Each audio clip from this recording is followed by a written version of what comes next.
Welcome to the Winners Table, where the conversation is different when you sit with the winners. I'm your host, Amber Wright, and today I am joined by the lovely Pastor Dee of Dunamis Woman Enterprise. I've got Jeff Austin, also known as Plant-Based Jeff.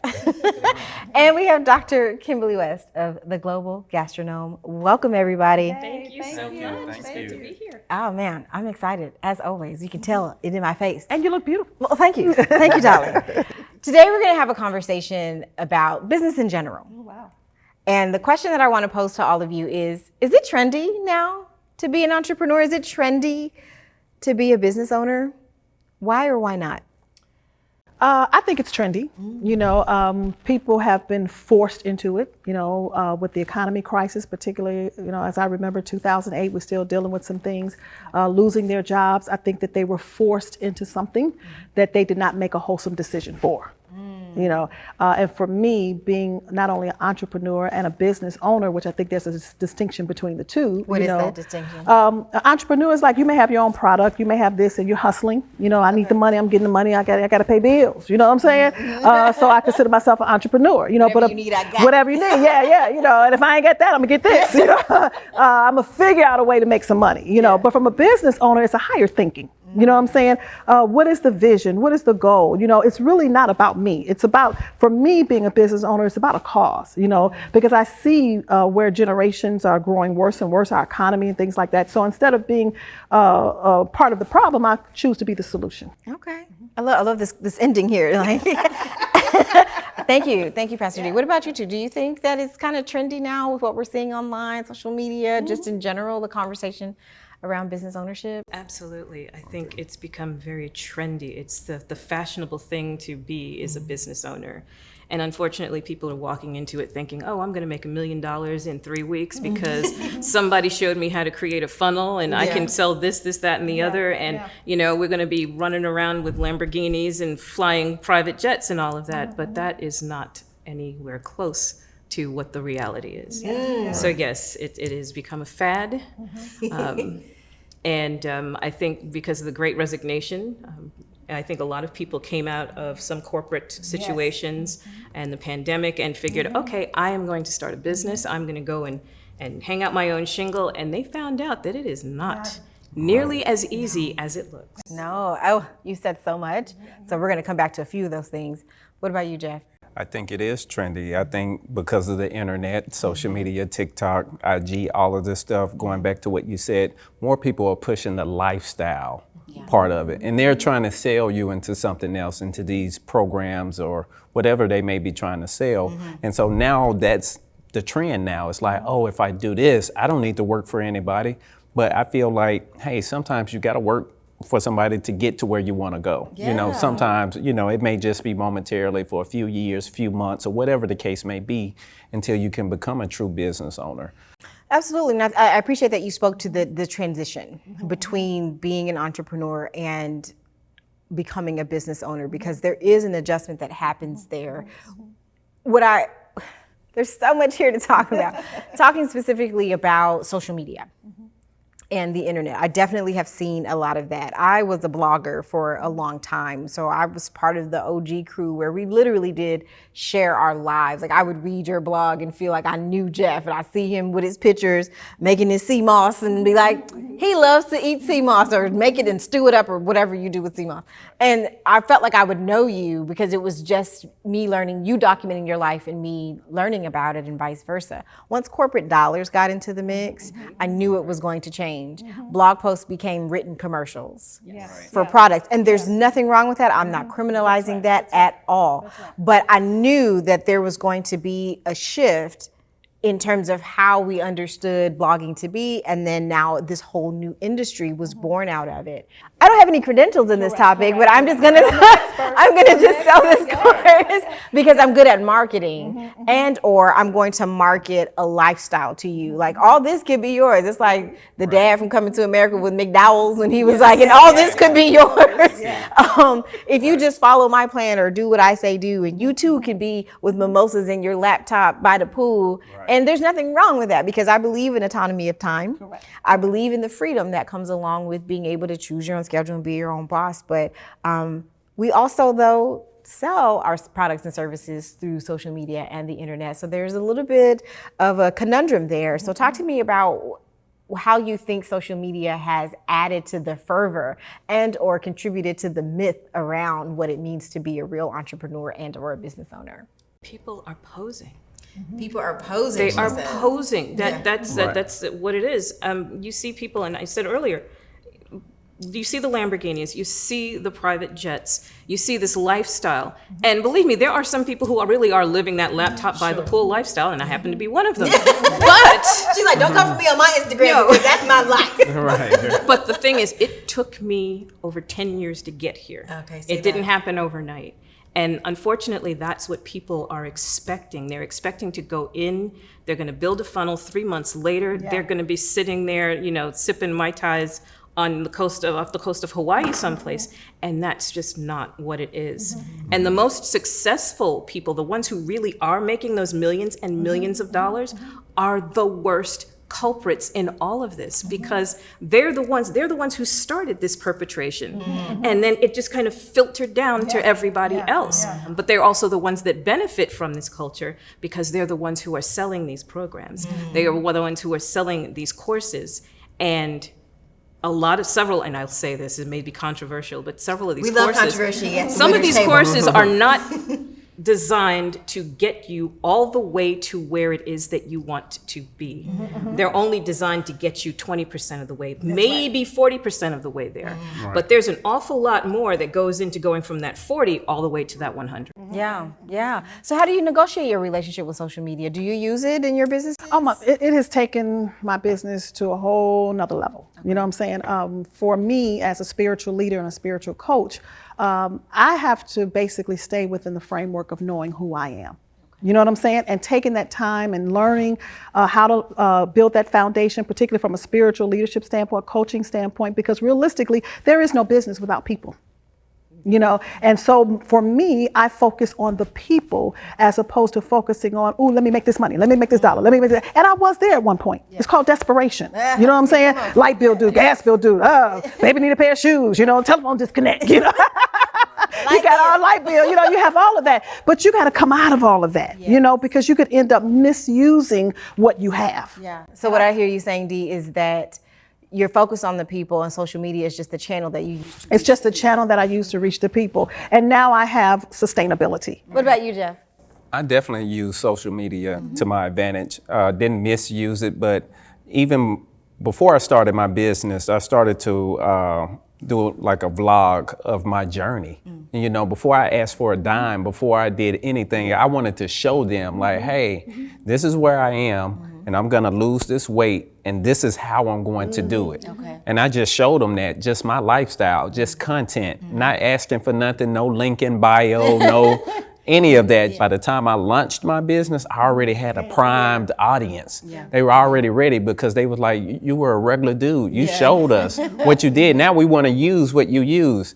And it has helped me propel so much further. So I love social media in that regard. With the misuse, it's a lot of stuff that's not real. And I tell people, don't get caught up in that. Some people just scroll all day. You can't go out to your dreams because you're looking at everybody else's dream. Correct. You're scrolling all day. You're stuck saying, I can't get this. And now you're dealing with all these emotions because you see everybody else doing it. But guess what? You're a spectator. So I decided I'm not about to be a spectator. This is my show. That's it. And my show, right. My approach to that is, I love to keep my eyes on my own paper. Because it will have you convinced if you don't know yourself or you don't feel secure about what your gifts are, what your purpose is, and what you're here to do, that you're not doing enough. So you were saying that the purpose that it served for you in the beginning was just you being Jeff and sharing Jeff's life and his journey or what have you, and that helped to build your community, kind of like Dee was saying. So then what does it take then? Because I think that there's a difference between being what I call internet famous, because that's also a thing. You can meet people. I met somebody once who was like, I had a speaking engagement and she was assigned to me at this event. And you know how you feel like you've seen somebody, but you don't really know. And I said, do I know you? And she was like, because her energy was real weird, kind of like, not in a negative way, but I can tell she was apprehensive. And so when I got a good look at her, I'm like, have we met? And she was like, I follow you on Instagram. And you're exactly the same. Like, she was relieved to see that, like, oh, you really are who you present yourself to be. And that was just an eye-opener for me about how much people are posing literally on the internet. But apart from that, talk to me about going beyond being internet famous and performing for the gram. And what does it actually take to build a business that is sustainable? Because it is a trend. But the internet's only been around for a good, 40 some odd years, if maybe even that long. People were making money long before there was the internet, long before there was social media. So for the three of you, what does that mean to build a business that lasts and that endures? What does that transition look like? We'll start with Dr. Kim. I wish I had leveraged social media more when I started this particular business. Okay. We didn't, and we grew through word of mouth. And had I leveraged social media, I probably would have been doing twice as much business today as I do, but we're still in some pretty decent number. But again, I'm known as being an insanely private person. So for me to put myself out there on social media, I'm very deliberate about it, and you're only going to see what I want you to see, very much to the point you were making earlier. But for the business that I'm in, though, it is helping us to grow. Okay. Thank you. So for Jeff, for you, we talked about you sharing your journey in the beginning, and then when you finally did have something to sell, you had an audience to sell it to. But now, your business isn't a social media based business. You have a whole, shebang. For me, everything is built out of frustration. So if I'm frustrated, I'm gonna figure out a way like, hey, I need to fix this. And I was getting tired of people getting hustled with getting sold herbs and services and all this stuff. And I'm like, it's another hustle. It's another hustle. People don't understand that.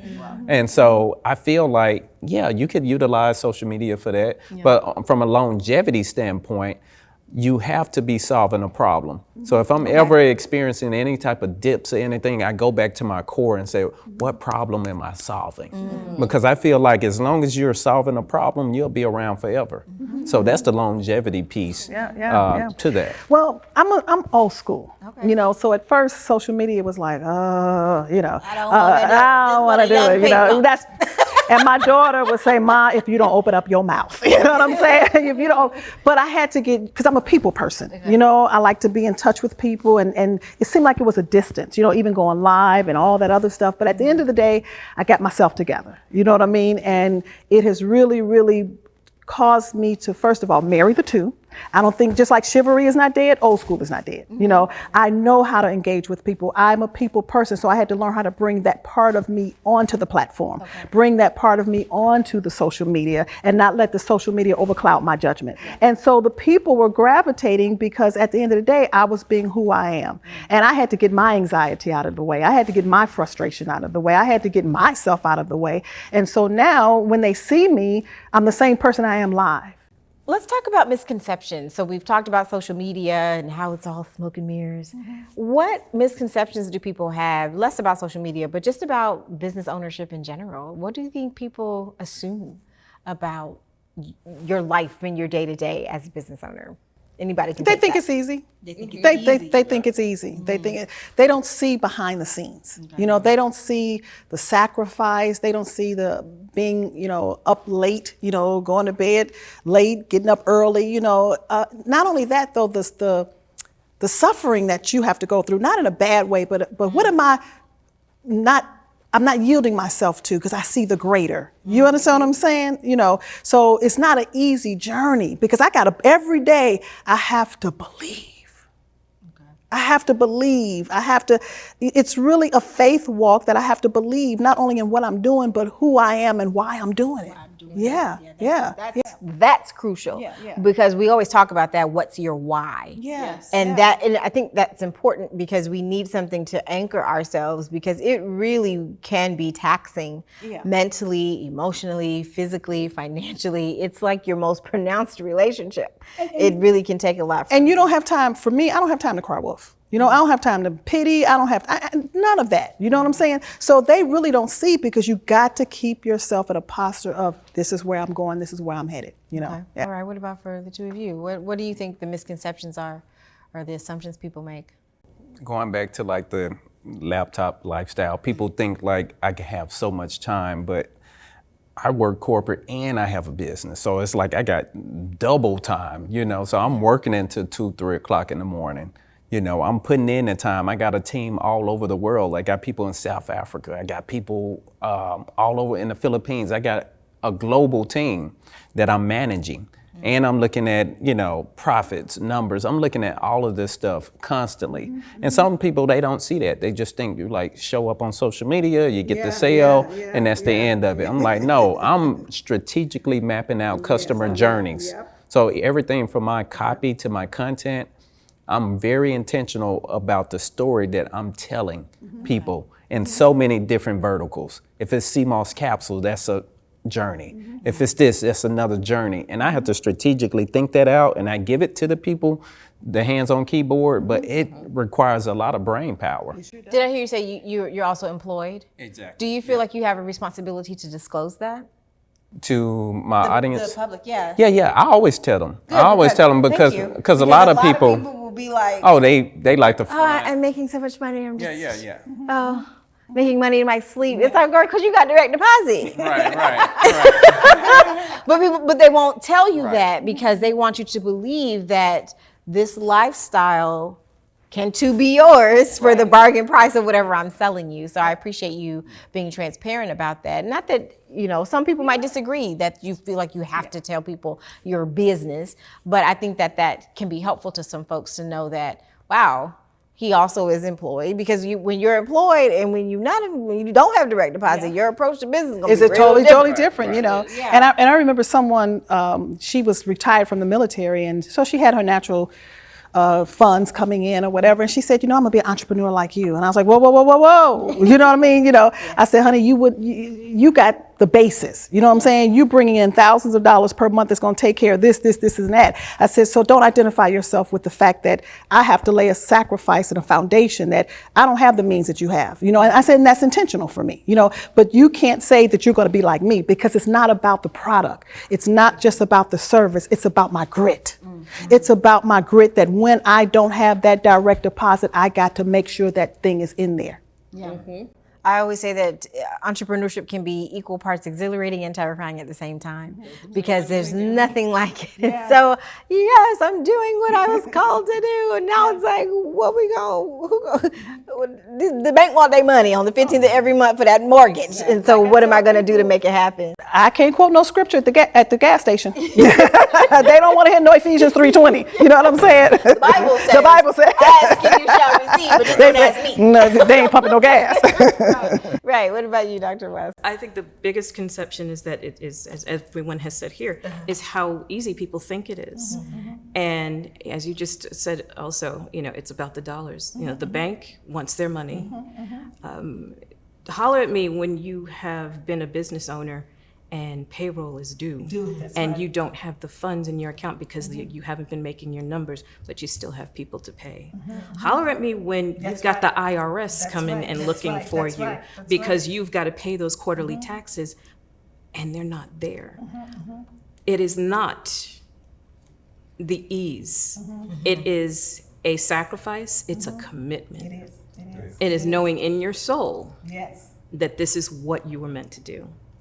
So that's where I think some of the disconnect is. And then when you have to pay other people before you pay yourself. Yes, you do. You know what I'm saying? Yes. And that's just the name of the game. You know, and I'm like with you, Jeff. I mean, sometimes I'm working in my sleep. You know, wake up at 2 o'clock in the morning. Oh, got that thought. You know what I mean? I got to act on it. You know, I don't have time for it. It's kind of stuck on relationships too. You know what I mean? If it can be so all-consuming, then why do it? Oh, I love it. I can't see myself doing anything else. It's me. It's me. And you have to know that. Yeah. Kind of going back to what we were saying about knowing what your why is. It's me. I can't even see myself walking in a job. I probably will pass out. You know what I'm saying? It's just me. It's who I am. It's not what I do. And I think so many people go into a business or entrepreneur looking at what they do. They do have a skill, they do have a gift, they do have this, but they don't know who they are, and this is for them. I don't believe that it's for everybody. Yeah. So we've talked a little bit about what other people misconceive about business ownership and entrepreneurship. What has surprised you the most on your journeys? Because everyone's journey here is so different. So what do you think you have been most surprised by taking this journey that you've been on? That I would affect so many people. Okay. And the type of joy that I bring to people. I bring people experiences, bucket list kind of experiences. And when you see someone who's always wanted to go to the Amalfi Coast, and they experience it, and they experience the restaurants and the culture and everything there is about the Amalfi Coast, or going to Monte Carlo, or going to South Africa, and they're just immersed in all of that, and the joy that they see and that you see and that they feel, and then they express that to you. That is one of the most gratifying feelings in the world. And that's what keeps you going. That's what keeps me going. What about you, Jeff? I would say similar to you, it's the impact. Because like I said, I just wanted to impact my family members. I just wanted to help them heal, eat a little better, plant-based, take a little sea moss, but it just bloomed into something else. And it's at the point now that I get testimonials of people that say, hey, you helped save me. Hey, I got off my medication because of you. Hey, I changed my lifestyle. I'm vegan now. Like those are the gratifying things to say, hey, they got that much impact from me. And some people say, I've never bought a product. And I'm like, wow. Like I just follow the journey, and they do whatever they do, but that gives me so much joy. And it's like, man, I'm a real influencer. In the true sense of the word. Yeah. If I can get you to put down meat over the internet and I'm not in your face, I'm doing something. So I consider myself an influencer, a good influencer. So when I hear those stories, that does it for me.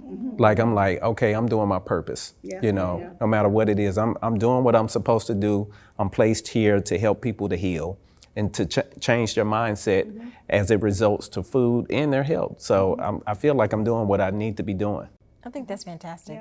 That's wonderful. What about you, Dee? What have you been surprised by on your journey? The same thing, the transformation of lives, to literally see how lives have been transformed, marriages restored, legacy built, particularly Black women, not only talking about their faith, but utilizing their faith, not just from an external standpoint, but internal. What about my home, my marriage, my legacy, my life?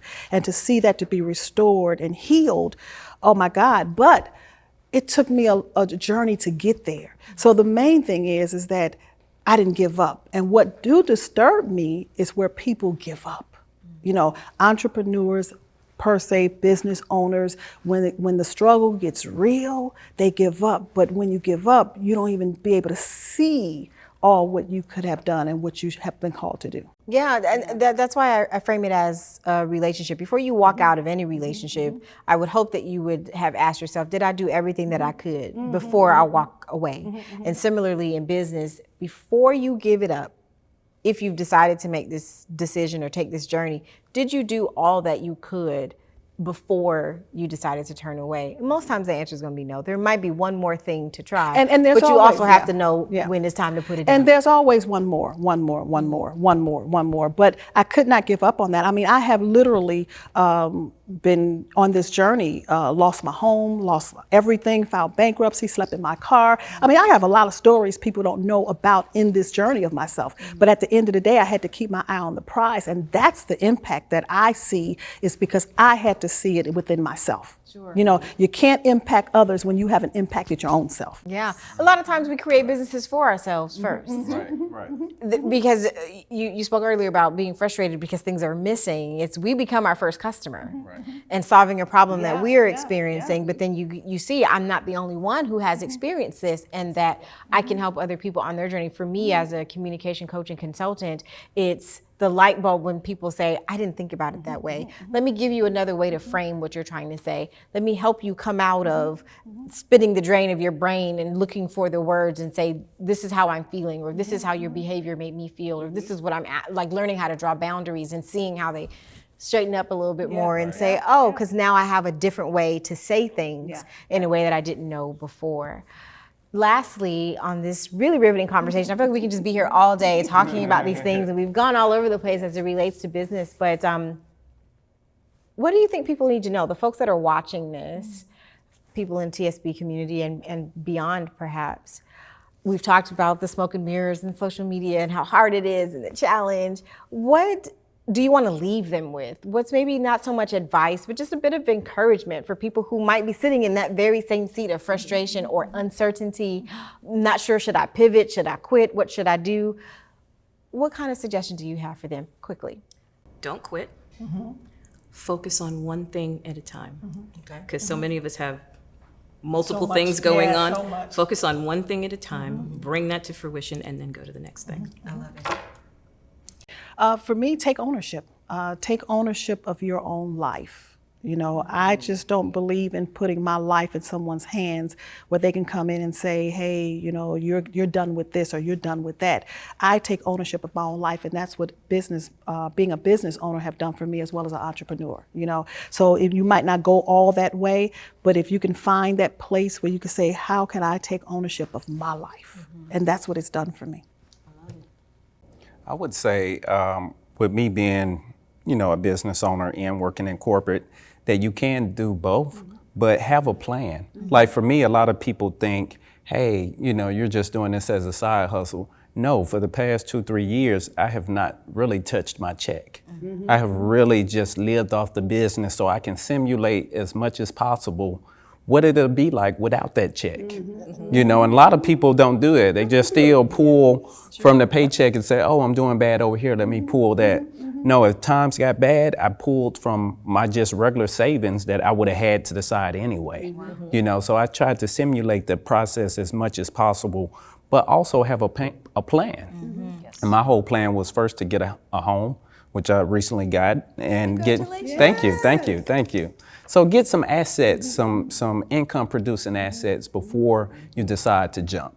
So just in case, if it does get stuck, you can say, hey, I can Airbnb a room. I can put a car on Turo. I can do this, I can do that. Just something to give you some sort of cushion or whatnot. So I would tell them, like, if you're doing your 9 to 5, don't be ashamed of it. You know, you can get out of that if that's truly what you want to do. Some people want to straddle the fence the whole time, but that's not my plan. There's such thing as an employedpreneur. We will empreneur the word to death. But jackfruit tacos at Jeff's house at the after party.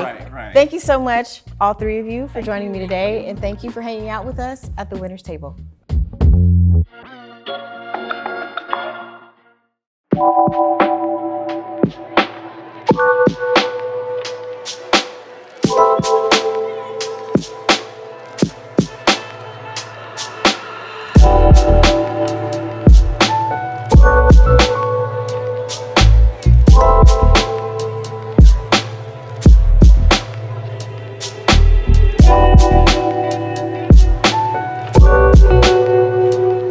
The Combo, your home for conversations on Black entrepreneurship and wealth, available on your favorite platforms.